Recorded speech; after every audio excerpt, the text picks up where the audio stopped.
उज्जयिनी सी अवस्थान करुले किंतु उज्जयिनी तांकर जन्मस्थान नथिला जेहेतु बहुत कम लिखिंट तेणु आलोचना स्वाभाविक कम हवाटा एवं किंवदंती हवाटा बेसी आपण माने देखंतु जमिति किंवदंती सबुबले जोड़ी होकी रही मुझे कालिदास प्रसंग पूर्व आ गोटे कथा कहबी जमी उत्कल घंट जदुमणि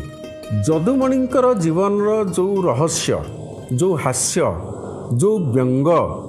अनेक समय तेनाली रामांक सहित जोड़ी है परी लगे कई कई से प्रसंग को तेनाली रामांक प्रसंग सहित जोड़ी था कई जदुमणि सहित जोड़ी था जदिओ जदुमणि आम समय बोली कहुई पारे 1800 रु 1900 मसीहा भितर जो अवधि सेटा बेसी एते बड़ अवधि नुहे साहित्य